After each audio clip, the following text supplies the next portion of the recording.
Hello, everyone. Welcome to Ron Spomer Outdoors Podcast. Today we have a special guest who's going to dive deeply into, let's call it red tape, the red tape of the bureaucracy. And as gun owners and hunters, we all know about red tape and some of the challenges that presents. And most of us say, well, you can't fight City Hall. But today's guest not only fought City Hall, but he modified City Hall. He reformed City Hall. He made it possible for so many of us to more easily get suppressors for our firearms. It's going to be a fascinating conversation with the president. I don't know if he's the CEO. I would imagine so because he started the company, and it is called Silencer Central. The man's name is Brandon Maddox. Brandon, welcome to Ron Spomer Outdoors Podcast. Hey, thank you, sir. Appreciate you thinking of us. It's an honor. Well, it's hard not to think of you because I see so many of your silencers, suppressors in the field, and you've done such a good job of spreading the word, and that's what I want to talk about today.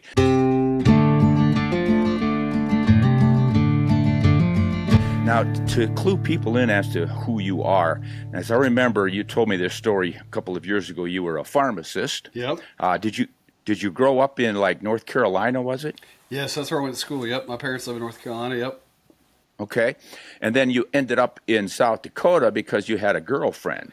Yeah, who became my wife. Yeah, they said you don't want to meet her. She's from South Dakota, and I didn't know what that means at the time. That means you move here. Well, do you regret the move? No, I mean, my wife reminds me every day I've lived here longer than anywhere else in my life. Even though I, grew up in the Southeast, I'm here now, 20 plus years. Yeah. God, that's great. And you've done a wonderful job in South Dakota. You've provided a heck of a lot of employment for different folks because of your company and how it has expanded over the years. So I remember a couple of years ago, you were one of the fastest growing companies or something in South Dakota, or maybe even the country. Yeah, so we've won Inc. 5000 every year we've applied the last 4 years. So yeah, we've been recognized as one of the fastest growing companies in the country and in South Dakota. Yeah. And what we're going to dive into here is going to explain a lot of why that happened, guys. And it has a lot to do with hunting, conservation, gun rights, using your silencers and stuff like that. Now, I want to remind folks that you're not just selling silencers. And are you manufacturing some? You were selling a lot of different brands for a while, weren't you? Yeah, all the above. So we basically sell every brand on the market, and we also do manufacturing. So we're one of the largest manufacturers in the entire space as well. Oh, nice. And you've been at it for something like 20 years now? Yeah, going on 20 plus, yeah. Wow, that's great. And it's something I want to add, guys, is that they don't just sell silencers for us, and we appreciate that. Anybody who's used one and loves them for the recoil reduction as well as the sound suppression really appreciates having those. And they're so much more accessible because of what we're going to cover here, what Brandon did to make that accessibility. But as a company and as an individual, I find that Brandon is really dedicated to hunting at large. In other words, conservation. That makes hunting possible. And for that, I think maybe this is part of it. The NRA recently gave him an award. They called it a Pioneer Award. Is that right? Yeah, last year. Yep, absolutely, yeah. And as part of this, I would imagine it's something like $16 million that your company has contributed to different conservation groups like Rocky Mountain Elk Foundation, Pheasants Forever, Quail Forever, SCI, that sort of thing. Yeah, Ducks Unlimited. Yeah, I think that was part of it for sure. Wow. And guys, that is a lot of money. We always harp about how hunters are the true conservationists and we actually do more on the ground for wildlife than all the non-hunters, anti-hunters, and et cetera. But this is a prime example of that. How many companies, manufacturers who sell products do you know who give $16 million over a 20-year span to conservation groups who save habitat, restore habitat, reintroduce species, all of the wonderful things that is done with that money? That's not chump change, guys. So I want to give you, Brandon, a real big hand here. I don't know if you can see me clapping. Thanks. Yeah, no, thanks. I mean, we didn't really start doing it until, I guess we didn't start keeping up with it until like 2021, but I know we're on track for 6 million just this year. Golly, that is just incredible. So now I want to ask one more thing about silencers, because they're firearms, I guess, Yeah. technically, part of the deal. Do you guys pay excise tax when you manufacture that? That's passed on to the consumer the way rifles and ammunition are? No, so it's excluded from Pittman Robertson because of the tax stamp, but of course that goes away in January. But even then, as an NFA item, it doesn't go through Pittman Robertson at all. No excise tax. Uh-huh. Okay, so your contribution is direct. Yeah. You're just giving the money out. Yeah. Yeah. Well, I think that's just wonderful. Now, I think for a lot of people still have misconceptions about silencers, suppressors, gun mufflers. I've talked before about Hiram Maxim, the man who invented the gun muffler early in the 1900s, I believe it was. Same time as the automobile muffler. He just said, same basic device, let's just quiet loud noises. Yeah. And a vehicle, car, makes a bang because the gas is being expelled and it's pushing the piston. So it goes out the muffler. If you didn't have mufflers, it'd be pretty noisy. Yeah, absolutely. So why not apply that to firearms, right? Exactly. So how did you get into this interest in silencers? Yeah, good question. When I moved to South Dakota, I asked, hey, what do most people hunt here? And they said varmints. And so I went and bought a varmint rifle and I started shooting prairie dogs. And it's pretty far west you have to go, as you know, in South Dakota to shoot prairie dogs. So I decided that it's sort of painful to drive, 3.5 hours to shoot prairie dogs. As soon as you start shooting, they go down in the holes. So I thought, man, if I could just find a way to make the rifle quieter, and as you know, there's a lot of wind here. So if you get a smaller caliber or, lower powder, and you're not going to be very effective. So the only way I could think of was to get a suppressor. So I kind of honestly bought one on a whim and liked it. And then, had a tough process buying it locally. Back then, it was sort of like handing me the paperwork, said, go figure it out. And if you figure it out, bring it back and we'll get you a suppressor. So after buying 2 locally, I decided the third one I would get would be on my own, license. And so that's kind of how I got into it. And license is not cheap to maintain. So I'd had a background in pharmaceutical sales. So I decided that I should probably sell a few just to cover my license, and kind of took off from there. Mostly working gun shows, farm shows, sportsman shows. Now, what license are you talking about here? Yeah, so the regular FFL is pretty inexpensive. So that's, say $200 every 3 years, or that's how much it is to get it initially. But then the SOT to sell the silencers is $1,000 every July 1st. Oh, wow. So you have to pay the government $1,000 just for the rights to sell suppressors. Yeah, and I've got a license in 42 states now. So yeah. You have to have a license in every state? Yeah, every location. So even if you have more locations in a state, you got to have an FFL per location, and you got to have an SOT, special occupational tax, to sell NFA items at each location. Yeah. Oh my gosh! Well, this brings up the red tape and the bureaucracy. Yeah. When this is a story I want to hear. When you started and determined it was complicated, and you had to figure out for yourself how to fill out all this paperwork and everything else. And then you really dived into this. What did you all have to go through?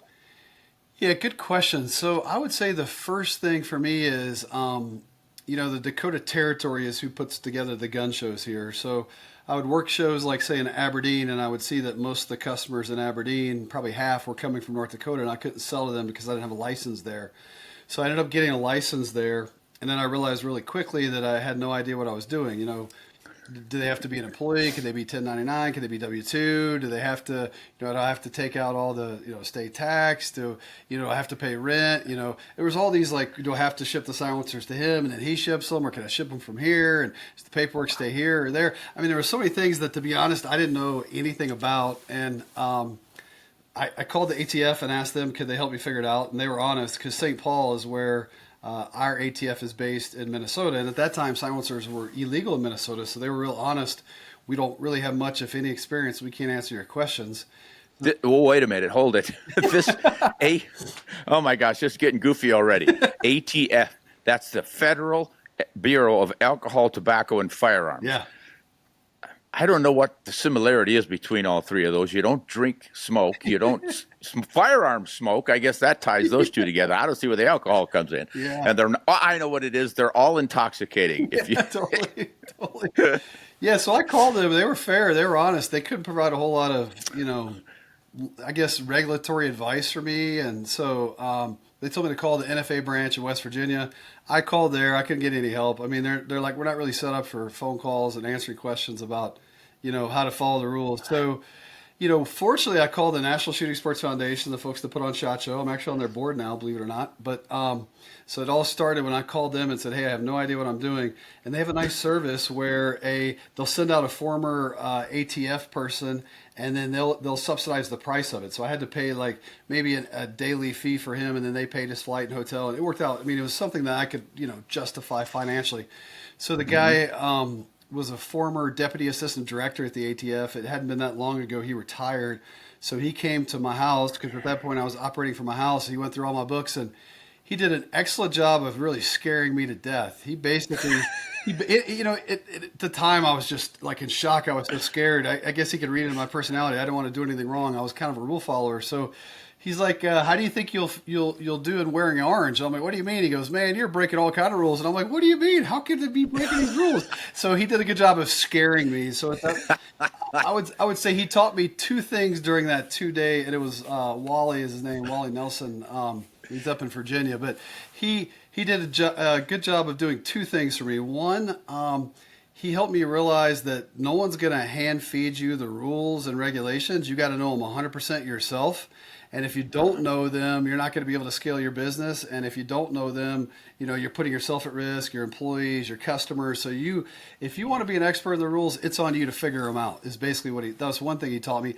The other thing he taught me is that ATF is approachable. And if you disagree with them on something, you can send them a letter and ask them in writing, how do you justify this? I disagree with this, or just open up a line of communication with them and treat them professional, and they'll treat you professional. So I would say that was the sort of the guiding principles that sort of helped us go from being just in South Dakota to then North Dakota, and then now to be in every state where they're legal. Because you have to deal with state issues too. I always say it's sort of like pharmacy. In pharmacy, you have to deal with state issue and federal issues. Same with firearms.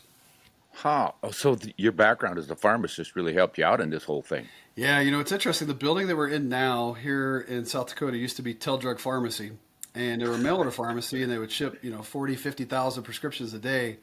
And my wife's like, "I think we should move to South Dakota." And I'm like, "Okay." She's like, "I've already found a job for you to be the head pharmacist at this this pharmaceutical. It was a mail order pharmacy." And I was like, "Okay, honey, just a reminder, I've never filled a prescription in my life. I keep my license active in numerous states, but I've never filled a prescription." She's like, "I think you should apply." So I applied, and they hired me. So my first job in South Dakota was a head pharmacist, managing a mail order pharmacy here in South Dakota. So I think it did give me a good appreciation of following state law, not only in the state you're in, but the state you're shipping to, but then also federal law across all locations. So it was a good training ground because we had to have a pharmacist here in every state that was licensed in every state working here, and your pharmacy had to be licensed in every state. So it was good. It was a good sort of training ground. So you're selling in South Dakota. I think you called yourself Dakota Silencer back in the start. Interestingly enough, I didn't even have that much forethought. I started out as South Dakota Silencer. And then I was dumb enough to then do North Dakota Silencer. So I had two websites, two brochures, two business cards, which was foolish. So I picked Dakota Silencer because I went third location was Dakota County, Nebraska. So I thought, you know what, let's just do. And then I found out later that I couldn't register the trade name Dakota because it was owned by Dakota Arms in Sturgis, and Remington had bought them, and I didn't want to get in a lawsuit with Remington back when they were a big behemoth before they went up under. So yeah, that's when I landed on Silencer Central. I could get it trademarked. I could buy the domain, and it sounded like a bigger company. It felt like as I got further away from the Dakotas, people spent more time asking me about the name of my company than they were asking me about the products we sold. Now you're Silencer Central. You're selling in the Dakotas and Nebraska. Yep. How do you branch out from there?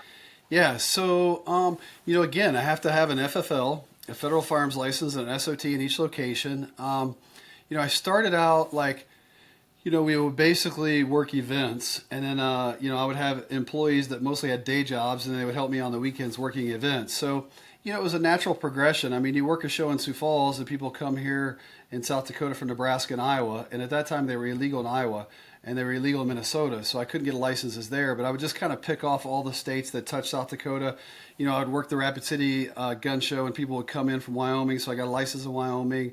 I would work the oil fields up in North Dakota. You'd meet a lot of people from Montana, so I got a license in Montana. You meet a lot of people from Texas, so I got a license in Texas. Just, as you would go to shows and events, I would say honestly, it was Pheasant Fest was the first event that we had in Sioux Falls where, at the time it sounded like a ton of people, but it was like 30,000 people came to Pheasant Fest in Sioux Falls. And I was meeting people in states I didn't have a license in. So it was obviously a natural transition to say, hey, I should really be licensed in every state, because then if I work like an NRA show or an SEI show, I could fulfill those orders across the whole country as long as I had a physical location and an SOT in those states. So that's where, every year I would just try to add a few. And then finally I got to the point where I think there was some divine intervention. I finished getting a license in every state right before COVID hit. So as soon as COVID hit, we were able to do direct consumer marketing and explain to people that you can order a silencer sitting at your couch, never leave your home, and we can ship it to your front door. So that worked out really well. Yeah, yeah. Now, how much hassle was it getting these licenses? In each state, you have to have an FFL. Yep.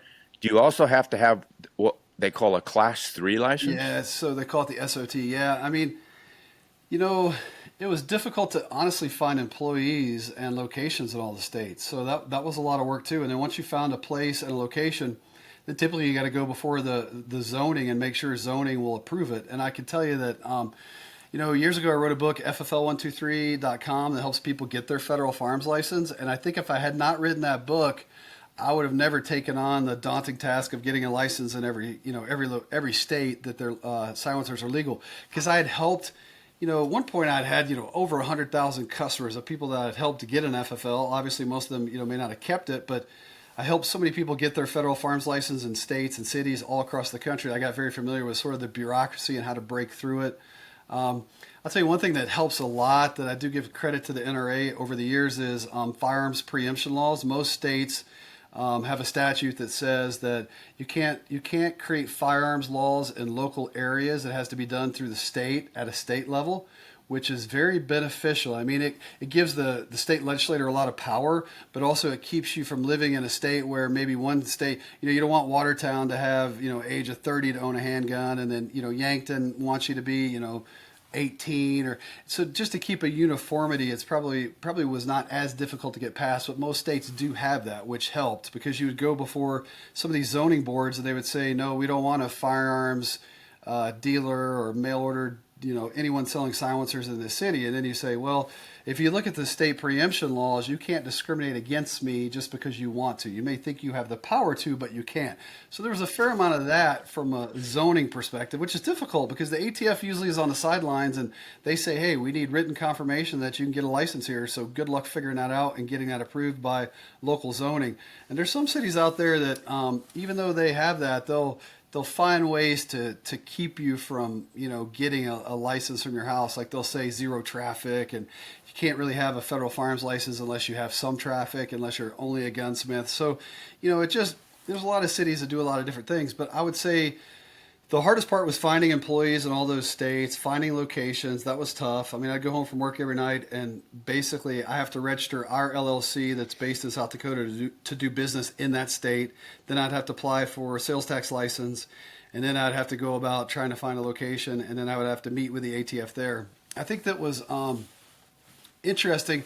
I got up to 21 licenses, and I had 21 pending with the ATF, and I got a nice email from a nice guy. He said, hey, the way I read it was my boss and I would like to meet with you up at headquarters at ATF to talk about your unique business model. So I called my attorney and I was like, should I go? And he goes, yeah, you have to go. Even though it was an invite, you got to go. And I was like, do I bring an attorney? He goes, yeah, you have to bring an attorney. So I was like, you know what? I don't have the money or the backing financially. So I was like, I'm going to go by myself.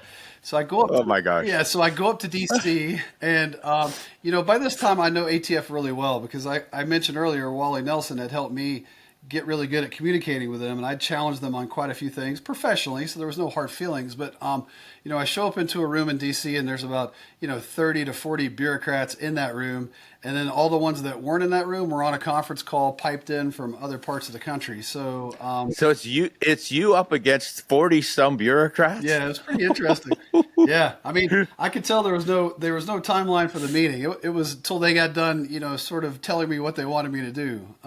Oh my gosh. Yeah. I mean, basically what they said is if you don't do what we want you to do, we're not going to issue your pending 21 licenses. And I was like, well, some of these things you're asking me to do are above and beyond what are in the statutes. And they just kind of would repeat themselves. Well, we're gonna give you a period of time to adjust your business model to meet all these requirements that we've come up with. And it's funny because the guy who led that meeting retired a few years after that, and I hired him as a consultant just so I could ask him questions about that meeting. And I said, "What was the goal of that meeting?" He said, "The goal was to get you to cave." He said, "You're using a statute that allows you to ship a firearm to someone that you don't meet face to face, and that no one at ATF was familiar with that statute. We weren't sure how we were going to regulate you. Our goal was to get you to cave and to quit." And at the time it was super hot in there. I kind of wanted to, just like leave the room and say, "Hey, I got to get a breath of fresh air." It was pretty tough, but Whoa. I think But it's almost like it's coercion. Here's your government, who you pay for through your taxes. Oh, yeah. You're trying to start a business which will pay them more taxes. Yep. You're hiring individuals to help with your business in many states, which pays more government taxes, and they're fighting you every way. Every step of the way, they're fighting you and trying to get you to withdraw and stop your business. Yeah, Where do they expect to get their tax base? Yeah, I agree. I kept telling them I've been doing this for, going on 15 years. At that point, I had been doing this business model, and it didn't seem to create any issues locally, and it was the same business model. I was just putting it in different states. The only thing I could figure is they were afraid that, something may happen. My mom, before I went off to college, she's like, "Be careful that you don't do anything you don't want to read on the front page of the paper." So I think they were afraid that, something would happen and then it would be on the front page of the paper that we shipped a silencer to the front door without all the context of FBI does a background check. We have to notify the sheriff when we submit the application. We have to notify the sheriff when we ship it to you. I mean, there's all these, sort of safety steps in there to make sure that they're not in, the wrong hands. But anyway, yeah, they ran me through the gauntlet. I was proud of how it ended. I mean, they said, "We'll give you 90 days to make all these corrections." I said, "No, I'll do it in 30 days. And they kept saying, "Nope, you got 90 days. And I think they must have beat up other people and told them they had 90 days and they all took it. So they didn't want to treat me unfairly. But I said, "I'll tell you what, why don't we do a conference call in 30 days and we'll talk about how I've gotten all this figured out and fixed and our new business model." And we did. We had a conference call at 30 days. I convinced them we had fixed everything. Then we met at SHOT Show and they, wanted to check in again. But, yeah, I mean, it was tough. I mean, some of the weird things were there were states that they would tell me my license was approved in that state, and I jumped through all the hoops, and then they just wouldn't issue it. And I thought, it was like something personal. I thought it typically was dark blue states, so I became skeptical. But I learned later that when we renewed our licenses in all those states again, those were the same states that were slow sending me my license. So it's just chronic dysfunctionalism in certain parts of the country where for whatever reason, they couldn't, process the applications as quickly, even though they had months. Now, Brandon, you had this, I'll call it a fight, Yeah. because it's really what it was, even though you're an extremely polite individual, and I'm sure you were with them, especially if you actually got through to them, won, shall we say. So that's the feds. You fought the feds, and you've gotten everything copacetic with them. They're fine with what you're doing. Now you've got to go to each individual state and convince them too. Yep. And that's hard. That's hard. I think when you were here, I told you about one I'm always scared to talk about, but there's one state that is like a bright red state that did not want us there at all. And I wish that, because when you meet with the ATF, like the first call you have with the ATF when you apply for an application, they're supposed to bring up any issues they know, and then you're supposed to sort of work through those issues and then meet with them again. I mean, the hard part was this they call them IOIs, Industry Operations Investigator. So he on the first call, he basically says, your model is not going to work here in this state. I politely reminded him that state doesn't even define a silencer as a firearm, which most states don't. Which I think he's surprised I knew that, but I had their whole state PDF laws, and I just searched it real quick, and I was like, I don't even find the word suppressor or silencer in the state. I said South Dakota's the same way, so it's not unusual. A lot of states don't even consider a silencer a firearm. So I said, I'm trying to figure out how I'm in violation of state law. And he started reading me the Riot Act that, in their state it's expected that when you do a background check that you have to, present a driver's license. And I was like, well, again, the background check's being done for me by the FBI. Long story short, if you dug into their definition of a dealer of firearms, it said someone that deals, pawns, or sells handguns. And I said, there's zero chance I'll ever have a handgun in your state. So I don't even see how I fit the definition of a dealer in your state. So I don't know how you can enforce things that are for a dealer if I don't even meet the definition of a dealer in your state. So, long story short, I wired money to sue the state. I know that that's usually not the greatest thing to do, but I called the largest law firm in that state and said, I want to hire you to sue the government. And they said, well, we have a conflict. The attorney general used to work here. And I was like, okay. I said, who's the second largest gun dealer, or second largest law firm in the state? And they gave it to me, and I called them, and I hired them to help me sue the state. And I wired them the money, and the state must have gotten a call that I'd wired the money and I was going to start a lawsuit, because they called me and said, I think we're going to be able to figure this out. And we did. You called their bluff, huh? I guess. I mean, you never know behind the scenes, right? Like I said earlier, I thought the blue states didn't want to issue my licenses, and I figured out later they'd probably already approved them and just too slow, too dysfunctional to get them processed. So maybe the same thing there. Maybe the state thought, is this really worth fighting? Is this guy worth trying to bruise up? I think that the key thing has always been, I've always given a strong, hey, I'm going to be persistent. So this is not going to go away. I'm going to keep trying until we find an answer. We're going to figure this out. And I think eventually they give up, which is good. That's good. Well, I think your nickname should be Bulldog Brandon. That's funny. Come on, man. You get your teeth into something, you don't let go. Yeah, I mean, it was hard. I mean, I know there's other people out there trying to copy our business model. It's a little bit easier for them because, we've already sort of had to meet with all the states and talk to their attorney generals and meet with the ATF. And yeah, it's... Did you have to do that in virtually every one of these 42 states? Yeah, I mean, because some of them had some state laws that we had to make sure we were in compliance with. I had to hire legal counsel in every state, which was tough because I wanted basically not a written opinion, but sort of a legal letter saying that I would be able to meet the requirements of the state based on the location I was in, so I could give that to the ATF. Because one of the requirements is they want to make sure that you can operate under local, state, and federal law, that your business model.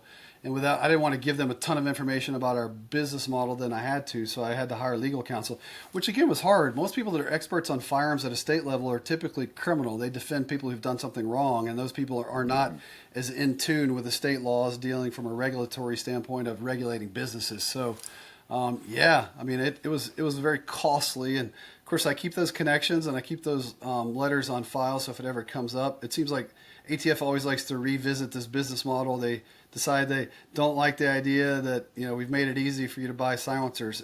In some states, I could tell they don't like it. Okay, I think we need to backtrack a little bit here on silencers and buying them and the whole process. I mean, in many states in Europe and Africa, different places, you go in and buy a silencer the same way you would buy a rifle scope or any other accoutrement. Yeah. And here, all of a sudden, it's this nefarious thing, thanks to Hollywood, I believe. Yeah. Give us a little historical background on how this got started, that silencers are essentially lumped in with Tommy guns or fully automatic rifles or something. What's going on with all this? So the legal counsel we use is Dr. Halbrook out of Virginia, and he's got, he's done several legal cases before the Supreme Court. He's in his mid-70s, so he's got a ton of experience in the history of, NFA and firearms. His feedback was that originally they were planning to put handguns into the NFA process. So of course, machine guns is what NFA, for our listeners, the NFA is a National Firearms Act of what, 1934? You're right, yes sir. So, that's when they passed it. Okay. Yep. So they created that for machine guns and Tommy guns, like you said, and then their plan was to put handguns in that same process. And this was right after Prohibition. So I think Americans were like, okay, we finally got our rights back to drink. We're not willing to give up our handguns. And so the trade-off between handguns was suppressors, silencers. And my guess is there was probably no one at the table. No one had a financial benefit to sort of stand up and say, hey, wait a second, what are we doing? Why would we do that? These have not been used in crimes. So I think just lack of a political voice and the fact that they were looking for something other than handguns is how silencers got put in the NFA process in the beginning. I mean, of course. So it was like, oh, well, if we can't get the handguns in here the way we want, you got to give us something, right? Yeah. So give give us silencers. What the heck? Yeah, no one uses those anyway. Yeah, because at that time, Yeah. they weren't, they weren't being used. They weren't in high demand. Yeah, so that's basically my understanding how that's happened. And then, like you said, the Hollywood has kind of kept them in that position because, anytime we've tried to lobby to deregulate silencers, we've always been told that you really need 60 votes in the U.S. Senate to be able to pass it where they're deregulated. And the probability of getting that many U.S. senators on the same page, it's a challenge. It's difficult. So I think that it will happen eventually, but just got to continue with education. And then the legislators have to realize that they're not a public safety issue. Yeah, that's always puzzled me. It's you would think, as concerned as people are about noise, mufflers on cars and motorcycles and complaints, and as we get more and more crowded and you want to go out hunting and you've got a gunshot and somebody gets all excited, oh, I heard somebody shooting back in the woods and all this stuff. Why not soften that blast with a suppressor? Yeah. So, it seems like a no-brainer, but I think what happens in our divided country politically right now is that pick a side. If one side wants them, the other side automatically has to not want them, regardless of if it makes any sense or not. Totally. No, totally, yeah. I mean, we were hopeful that the silencers would get deregulated, but, we learned very quickly that, because of the bird rule in the Senate, parliamentarian wasn't going to let that go through. So, I mean, it's not what we wanted, but getting rid of the $200 tax come January, I think will definitely be a step in the right direction and hopefully create some momentum to, further deregulate them. Yeah, let's dive into that taxing. Now, when they passed this in Firearms Act in 34, the silencers and the Tommy guns weren't completely outlawed, but you had to have a Class 3 license to possess them or something. And then to make the suppressors less popular, they put a $200 tax on it. If you wanted to get one, you had to pay this tax. And back in 1930s, $200 tax was pretty significant. Yeah, it was generated to be 100% tax on the machine gun. So the machine gun cost $200, so they wanted 100% tax on it. Yeah, and so the machine gun is the same process as buying a silencer. So basically, it's just a title transfer, assuming that it's one that's transferable. But yeah, the machine gun, same as a silencer, it's just a Form 4 transfer, and then you have that Form 4. Some people think of it as a Class 3, but it's more of just a proof of transfer from dealer to individual, dealer to trust, dealer to corporation. So the silencers kind of got lumped with it, and then everybody just said, well, hardly anybody plays around with them or uses them, or so just push it in the background, and there they lagged for decades. Yeah, absolutely. I feel like it really started picking up, maybe 2009. If you look at the data, that's where I guess the $200 from a inflationary standpoint became less, and I think that's when it really started picking up, and then it's just kind of gone, gangbusters since then. Obama made some changes in 2016 to the trust where you had to get fingerprints submitted if you were on a trust. That created a huge uptick, people getting them before that law change. And then when e-forms went into place, 2015, then again 2000, recently, a few years ago, that because of the turnaround times, like last April, we started getting them, within a couple months. I mean, government's been closed. They reopened today, and they're actually processing silencers, so we're getting approvals. But before the shutdown, we were getting 80% of our approvals back within 24 hours for an individual, and about, say 2 days for a person that used a trust. So it's quicker turnarounds has helped demand as well. Now, this turnaround stuff, it seems to me that back in the dark ages, when difficult to get a silencer, it was like a year or two of waiting after you applied. Does that sound right? Yeah, so oddly enough, when I first started doing it, nobody was buying them, so it was really quick back then just because no one was buying them. And then as they got more popular paper-wise, you're right. I mean, it was up 10 months, 12 months when it was paper. And then, when Obama made some changes, it got up to a year and a half, and then it came back down. And then with e-forms created so much demand that it was quicker, but then so many people were buying them that it backlogged that system too. Oh, so it's just a bureaucratic paperwork backlog going on. Yeah, oh, absolutely. And the e-forms where you got rid of the paper, now you're doing it online? Yeah, it's much quicker now. Yeah, we do all of it. I mean, I see software out there that says, hey, we'll help you. It's for dealers. It says we'll help you get all the customers' information into the ATF digital website, and it takes about an hour. I mean, we have it where we could do 4,000 or 5,000, an hour just because our automation and digital. But yeah, we basically taken all the information from the customer, then we upload it into the ATF website, so it puts it into the ATF e-forms. ATF does a background check, and 80% of the time, people are pretty much instantly approved, because as long as you can approve a regular FBI background check, then you can legally own and possess the silencer. Now, so another change you then advocated for, I guess, was delivery of it. I mean, you used to have to go to the physical site Yeah. to buy it from the FFL dealer. Right. But now I know you can ship them by mail because you've done all the red tape paperwork. FBI's done the background check on the buyer and all the rest of it. And at that point, you have to let the local sheriff know. Is that the process? Yep. So we send a notice to the local sheriff letting them know that we're going to ship that silencer to the customer. And I don't think we've ever had a sheriff respond, but because there's already we send them a notice when it's when the application's submitted to the ATF. Then we of course FBI does a background check for ATF before they approve it, and then on the back end we have to send notice to the sheriff as well that we're shipping it to the customer.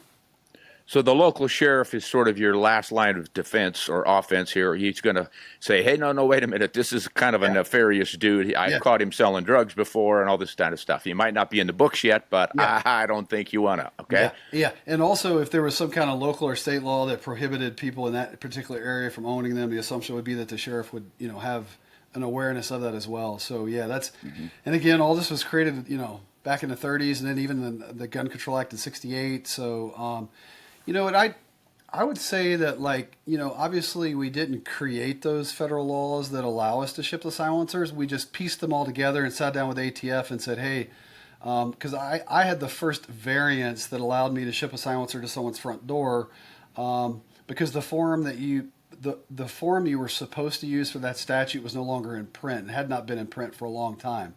So that's going back to Wally Nelson encouraging me to talk to ATF. He's like, you can't just use a different form because they quit using that other form. The statute says you have to use this form, so you have to use that unless you get some kind of variance for the ATF. So I had to meet with the ATF and say, hey, that form that's required in the statute is no longer in print. We'd like to use the regular form that everyone else does. How would you like us to do that? Catch-22. You have to use this form, but there are no forms. Yeah, you're not in print anymore. Yeah. So I had to get their permission to use the current form and then do a couple other things on the side to make up for it. So it's been interesting. I mean, I'd say the big struggle too is none of the ATF people are familiar with this model. So when they do come inspect us, it's as if, you're re-explaining it to them all over again. And of course, in their mind, they're so used to the dealer doing the background check, and they're so used to the customer showing up, physically. And for us to have neither one of those, it just throws them for a loop. Now, how did this $200 tax goes away on January 1st? Yes, absolutely. How did that come about? Yeah. I would kind of give credit to Richard Hudson as the first person I had heard talk about it. He's a congressman out of North Carolina. He comes to a lot of the conservation things. I'm on the Congressional Sportsman's Foundation board, and I've had a chance to meet with him a couple times there. He covers part of the county where I grew up, so it kind of was a talking point. But, he came up with this idea of trying to run it through the budget reconciliation process through Congress. I obviously not familiar with that, but sort of alerted our legislators to look and see if that was a possibility, and they said it was. So the original goal was to completely deregulate them and get rid of the whole process completely. But unfortunately, the parliamentarian decided that it's budget reconciliation. You can't reclassify a silencer as a regular firearm. That would be legislative, and that would require a 60% vote instead of a 50%, full majority. So yeah. But I feel like Richard Hudson's the first guy, honestly, I'd heard talk about it. He said he came up with the idea. He said there's a lot of organizations will say they approached him, but when I asked him, I saw him recently at a fundraiser. He said no, he came up with the idea. He was really focused on trying to do something with concealed carry, and came up with this idea. So of course it wasn't the main goal to completely deregulate, but to get rid of the tax, I think, is a step in the right direction, and that goes into effect in January. I mean, it sort of, it was signed by the president July 4th. So that's quite a bit of time in between. So there's probably a lot of pent-up demand. What we're doing at Silencer Central is between now and January 1st, we're paying for the tax stamp for customers so that they don't have to wait till January 1st when there'll probably be a huge influx of buying and potentially stockouts. So we're doing that just to kind of help the market and to honestly keep the lights on. Probably nobody would buy if we weren't doing that. So it kind of created interest. And Oh, yeah. yeah, I mean, it's increased our sales significantly. Of course, we're running in the red because we're paying a tax stamp for the consumer. But it's easier to explain to the bank you're running in red than not running at all. Yeah. So right now, everybody's thinking, well, I'll hold off until January and then I'll save $200. Yeah.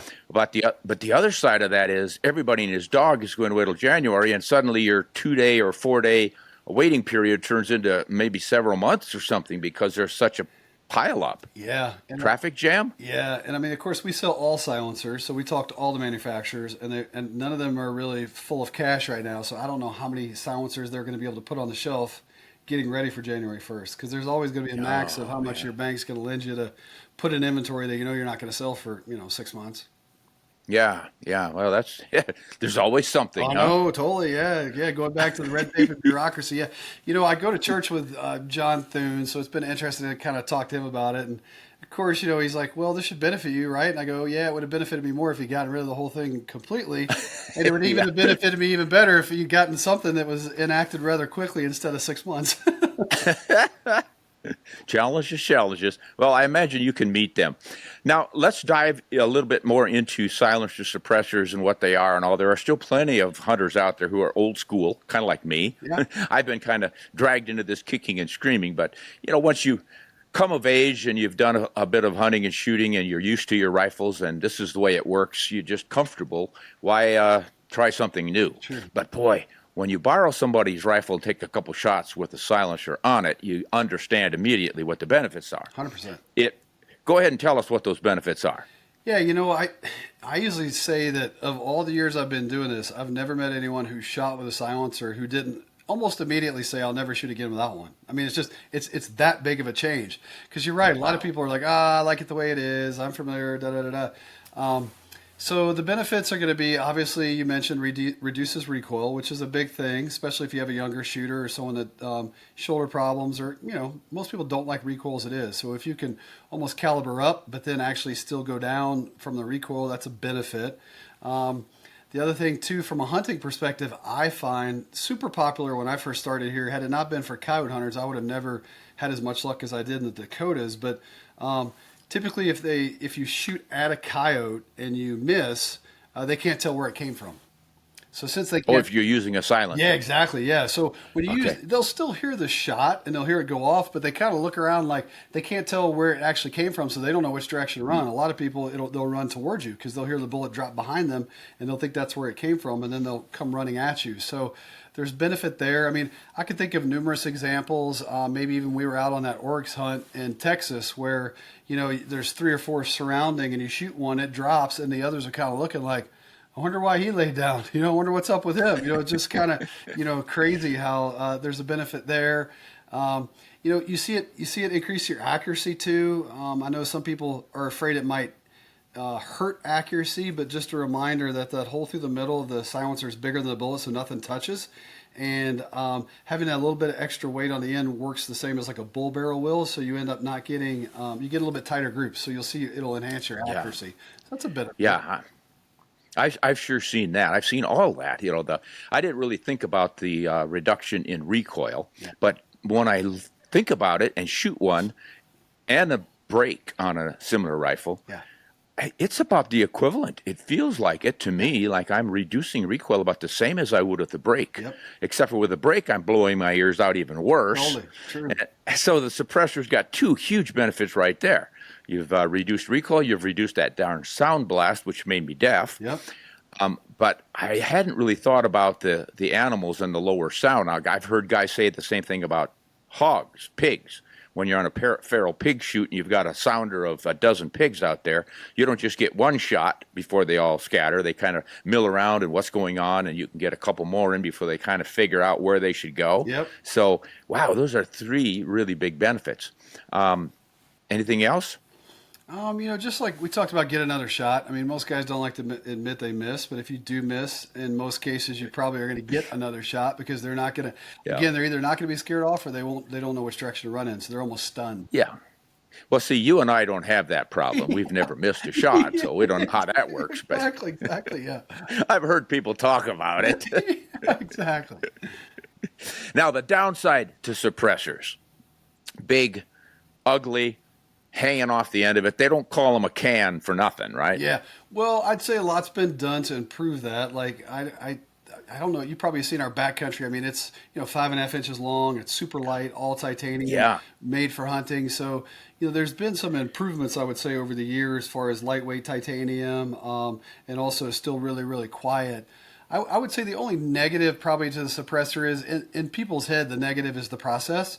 And of course, that's where, we would say, hey, we make it super simple. We manage all the paperwork for you and just ship it to your front door. But I think in most people's heads, the biggest obstacle why they haven't gotten one is the process.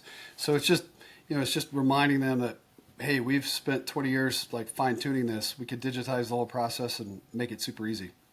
Yeah. No, maybe it's just me. I've always been, I don't know, had a sense of the aesthetic, as we should say. Yeah. And I appreciate fine firearms, and I really like good classic looking, finely built rifles with beautiful walnut stocks with a lot of figure in them, like Park West Arms is building out in Sturgis, the old former Dakota. Oh, yeah.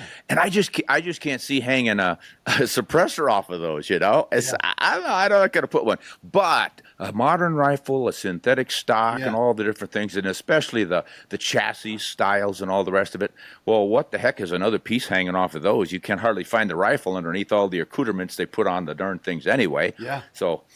Well, the trend I'm seeing now that I think is, it's driven by the consumer. Barrels are coming out shorter, and then also you're seeing rounds that are a little bit hotter.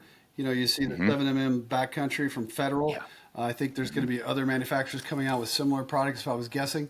So if you combine that, with a shorter barrel, because it does speed up the velocity having a suppressor on the end, so it kind of mitigates if you do cut the barrel back, short enough to make up for it. The silencer's almost acting the same as an extended barrel. So hopefully that adds benefits to people as well. Yeah, do you have any numbers on that? How many more feet per second can you get by having that can on the end of it to make up for it? Yeah, we usually see anywhere from like 15 to 20, 25 feet per second. So nothing, not a ton, but enough that, if you lost a few inches on your barrel, it's going to even out with the actual, putting the suppressor on there. So it's not like it's a negative. It's not like you're cutting the barrel and you're losing feet per second and you're putting a silencer and it's, cutting feet per second, but more. It helps mitigate it, which is good. I mean, so we have a shotgun silencer that we came out with not too long ago, Banish 12. And we found that the best way to really do that is to get the barrel short and put it on there, and then actually, basically the silencer's making up for the barrel length that you would have had before. Oh, so what sort of a barrel length on a shotgun do you end up with? About 16 inches. 16-inch shotgun barrel. Yeah. Then you put your suppressor. How long is the suppressor? Boy, I should have looked that up before I came in here. I think it's half the weight of the other ones that are out there. I think it's like 8 inches. 8. Okay. Yeah. Yeah. So you're ending up with kind of a traditional duck gun barrel on the thing, right? Yeah. That would really interest me, especially on a duck gun. I don't have any fine duck guns. Generally, you figure if you're waterfowling, you're not getting a super high-end, expensive shotgun that you would for upland hunting. Yeah, it's going to be synthetic and waterproof and all the rest of it, right? Yeah, good point. Yeah, that's true. Yeah, absolutely. Yeah, it just, we did a group hunt the other day, and so we did pheasant hunt with it, which worked out really well. It was like a preserve, so you could go out. But yeah, it worked out. I think it took people a little time to get used to it, the shorter barrel, but after they got used to it, like, wow, this is great. Well, you've got a shorter barrel, but really as far as momentum and swing with the shotgun, you want a longer barrel so you maintain your swing. You've still got that, and it's maybe even better because there's a little bit of weight out front. Yeah, absolutely. Well, the other reason I like it for waterfowling, not that I've tried one yet, but I'm starting to drool about the whole idea, is that you're usually sitting there with two buddies, one on either side of you, or several of them in the blind, and it's bam, bam, bam, bam. Totally. Calming that blast down would really make a difference. Yeah, and I'm not an expert on duck hunting, but I go to Canada where, of course, you can't use a silencer a couple times a year, and they say that would have a huge benefit to the hunt, too, if they could use suppressors, because it basically scares them off and, sends the birds in another direction, whereas if you had suppressors, they could really enhance the hunt, especially in Canada where they have so many geese and duck. Oh, they've got incredible waterfowl hunting up there. It's amazing. I sat in a blind one time. We went out to a field. The outfitters can't and get a field for themselves and post it against anybody. You have to go to the farmer and say, may I hunt in your field today? Okay. Whether you're an outfitter or an ordinary citizen. I kind of like that. Yeah. That's a nice way to do it. Yeah. So our outfitter said, hey, I got permission from this farmer where I saw a bunch of geese and ducks going into his field. He had a pea crop, and it wasn't growing very well because of a drought, so he plowed it under, and just about the time he did that, it started to rain. So it regenerated, and he's got all these peas out there, and that's what they're feeding on. So let's go. And I think there were, 8 or 10 of us or something. We got out to that field, and here there were some locals who had gotten permission also. Oh. And so it's like, oh, what do we do now? So we just said, well, let's just all join forces here, you know? Yeah. We don't want to be jerks about this. So we all got in a line in our blinds in this field, and every man in there, and I think there were 13 of us, Wow. got a limit of ducks and geese. Wow, that's impressive. It was crazy. Yeah. But boy, was it noisy. I had ear protection on the whole time. So I couldn't converse with anybody, and sometimes I'd miss, like they'd say, take them. And by the time I heard take them, they were already taking them. Yeah. So like a couple weeks ago, that's what I was doing. I ended up having to sit right in the middle next to the guide because I couldn't hear him when he would say take it. Because like you said, you got earplugs in and muff. Yeah. I couldn't hear him when he'd say take them. We were doing sandhill cranes too, and I didn't want to miss those. Yeah, no kidding. Those are delicious. Whew. Well, that's great. So I think the huge advantage that you've given to all of us for suppressors, of course, is the simplicity now of getting one.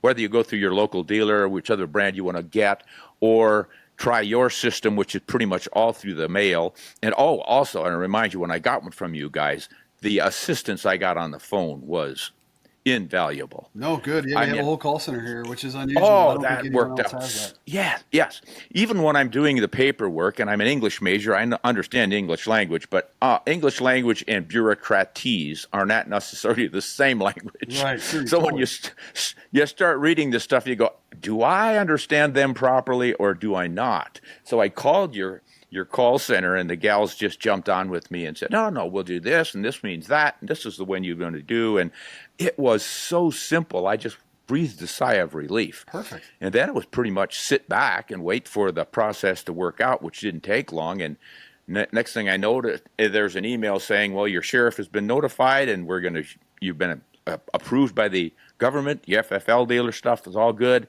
Here comes your suppressor. Yeah. A few days later comes the suppressor. UPS, I think, delivered it. Ooh, and that brings up another topic. Your current battle I heard about, I couldn't believe this one. You're having an issue with FedEx not delivering your product? Yeah, so we knew for years that they were unwilling to deliver any firearm to a consumer. So our business model is, you're in Idaho, right? So, yes, sir. Yep, so a silencer would go from Sioux Falls to our location in Idaho, and then from our location in Idaho, it comes to your front door. So FedEx was willing to ship from Sioux Falls to our dealer location, our licensed location in Idaho. They just weren't willing to ship it to you. So we used FedEx for years on what we call first leg shipping. And then they approached us and said, hey, we'd like to have all your business. So we're like, yeah, we get it, but you guys won't deliver to consumers. And they go, no, they insinuated there had been a change and that now they didn't have that policy and they could ship to consumers. So we spent several months negotiating with them. I mean, they came here and toured our facility. I mean, we even talked about, what do we do if the consumer doesn't, what if they aren't home? What if they're on vacation? How many attempts? How do we get it back? So they knew that they were shipping to consumers. But, after a few months, they decided, we kind of got a call from their sales guy saying, hey, this is all my fault. I insinuated based on his voicemail that he was either aware of their policy had not changed, or he decided he wanted all of our business and kind of act outside their policy. For whatever reason, they pulled the plug on us, which made it very difficult for us to get a call to say, you got to stop shipping immediately. They ended up giving us 30 days, and then they extended another 30 days. But, when you have 42 locations, you have your people trained, you've got your computer system entire wired so that, you're getting updates with tracking information and connecting with the APIs at FedEx. And so for them to sort of tell us no because they refused to ship to consumers, and they said we should have known that because we signed a contract with them, we're like, well, the contract in 2021 said that, but we signed an updated one in 2025 that didn't say that. We didn't know you were going to go back to an old one and say, well, you should have known. Yeah, anyway, I mean, the other, from a finance standpoint, it's difficult to go to UPS and negotiate with them when they know that you really have no other choice. We didn't, Ooh, we could have yeah. gone back with the post office, but we're like, well, to ship, to switch back to the post office to then switch back to UPS, you hate to have had three different shipping. I feel like it hurts your credibility with a consumer. If they see one day you're shipping at FedEx, then it's US mail, and then it's UPS, it's like, it reflects poorly upon us, but it was 100% based on their policy of unwilling to ship to consumers. So, I mean, we're suing them now in federal court. I mean, our goal is, hey, you led us down the path that you were going to work with us, and then you canceled a $8 million 2-year contract. We would ask that you give us the money back that we spent time and resources. And I think they should also, when we had to switch to UPS, we had no contract. So we were paying, $20,000 extra a month in shipping costs because we had no contract. We had to pay full rate. So we feel like at some point, FedEx should make that right. But really, the main goal is to get them to change their policy. Every other shipping agency allows shipments to consumers. I feel like they should change their policy. There's numerous examples where a consumer can get a firearm shipped directly to them, whether it be for repair or, gunsmithing or, Cerakote, whatever things manufacturer repair, warranty repair. There's a lot of reasons why a consumer legally can get a firearm shipped directly to them. There's no reason why FedEx should. I mean, they're based in a red state. I mean, they're based out of Tennessee originally. I don't get it. Yeah, that's weird.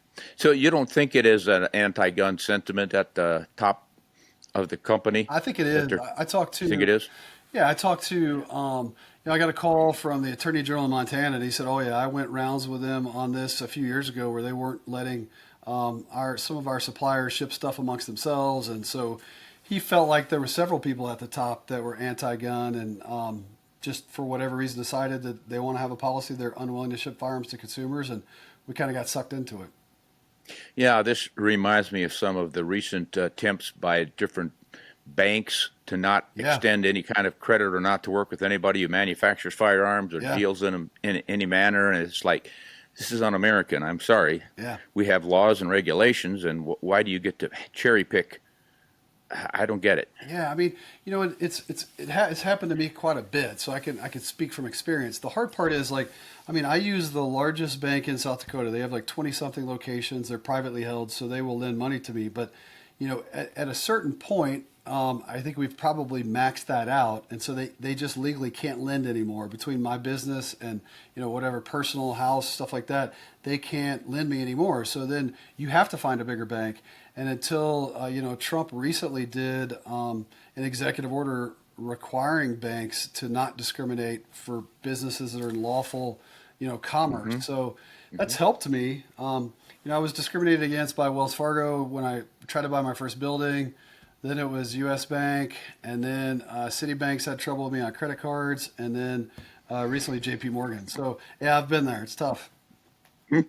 Oh, like I said, Bulldog Brandon. We find a way. We get lucky. I mean, I'm fortunate that our U.S. Senator Rounds is on the banking committee, and I feel like he typically sides with the banks. I don't know if he would admit that, but they're big here in South Dakota. So usually I say, I'm having trouble with this person. Can you call them? But at some point, that's not going to work. You hate to create a relationship with a bank, and then one day they call and say, hey, we're not going to bank you anymore.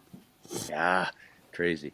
It just everything you've gone through with this Silencer Central, it just strikes me as this is kind of a microcosm of the firearms world. Even we small guys who just want to buy a shotgun or a rifle and go hunting have to jump through some hoops, and we think, it's such a pain in the butt. Right. But what you go through as a manufacturer to be able to provide something as simple as a suppressor, it's just, oh my gosh. Yeah. How much more crazy can you get? Yeah, I agree. And it's hard to believe it's the number two. It's the Second Amendment. I mean, it's like what the founding fathers saw as the second most important thing to America that they were creating. And it just seems like people want to forget that, and they don't. Yeah, they just want to discriminate against it. And of course, most people in media are not Republicans. They're not pro-gun. So a lot of times you don't hear this because my mom will be like, well, they're doing this and they're doing that. And I'm like, yeah, but when the Democrats are in office, they do all kind of stuff to me that no one ever hears about. Yeah, the sin of omission is as bad as the other side. But don't say anything about it, and it'll go away. Well, I want to thank you for all the work you've done over the years to get silencers to the position they're in right now, because I think without that, I wouldn't have one. I always used to look at them as it's too much trouble. Yeah. But once you make it so simple, and help out with your call center and the rest of it. I've got about 4 of them now. Yeah. I sometimes kid, if I hadn't known you were from Trip, South Dakota, I think I would have had a harder time convincing you to at least try one. True. We would have just taken a soup can and put it on the end of the barrel. Exactly. I like I said, I think the only reason I got you to listen to me is I was like, now remember, I'm from South Dakota. I know you're originally from here as well. Just listen to me. Just try one and see what you think. Yeah. You've got to have that local touch before it makes any sense. Yeah. Well, Brandon, I really appreciate what you're doing. Now, you're getting some pheasant hunting in. You're not just out for prairie dogs these days. You pretty much indulge all aspects of the hunting and the outdoor life. Oh, yeah. Yep. I got a wolf hunt coming up, and I go every year to Canada, so that should be fun. Yeah. Yeah. No, everything. And I got the governor's hunt this weekend with Governor Roden that replaced Nome, so did pheasant hunting there. So, yeah, it should be fun. Yeah, great. Well, I'm going to be visiting you here in a few weeks to pheasant hunt. Oh, cool. You should stop by if you're in town. Well, I'll be fairly close over by DeSmet. Okay, you should, for sure. See if we can do that. If the pheasants cooperate, and don't make me hunt from right up until dark, and then I'll be exhausted from having walked a mile. Yeah. No, I mean, they say it's one of the best years ever. There was no hail to kill them, and there was a lot of rain. Yeah, I mean, that's because I think Noam, when she was in office, she was reluctant to release the numbers because they weren't great, but they're really good now. They're releasing them again. Just you releasing the numbers, how many there are. There's a lot.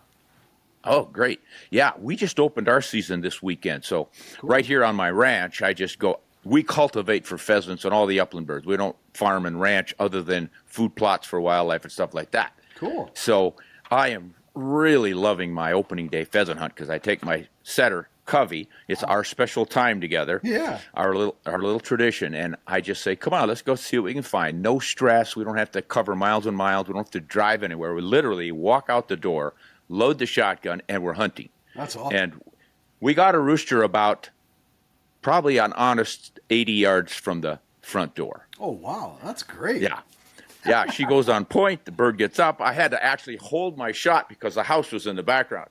I had to wait till the house cleared before I could shoot it. That's fun. That's good. That's my idea of a pheasant hunt right there. That's awesome. But, of course, I grew up in South Dakota hunting pheasants, and I want to get back for that. I don't know that I've missed a pheasant hunt in South Dakota for maybe 3 or 4 years in my lifetime. I just always managed to get back for it because it means so much. Yeah, there's such a fine tradition of there. So we're going to be up with some friends in DeSmet. Good buddy of mine here locally. We're going to share the ride and enjoy some pheasant hunting. And we'll try to get over there to see you. I'll give you a call or something and that'd be great. See if you're around. Yeah.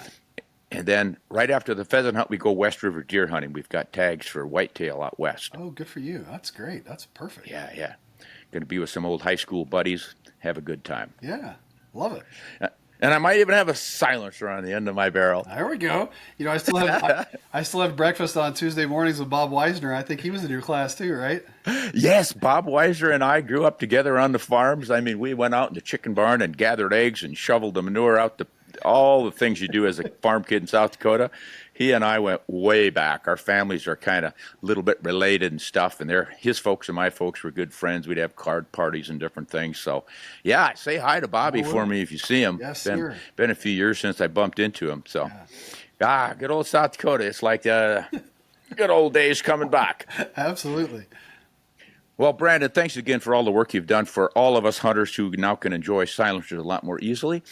Keep up the good work and keep me informed on new breaking developments. Maybe we'll actually get rid of this silly Class 3 paperwork mess that we even have to do. Yeah. That would really be great. I agree. All right.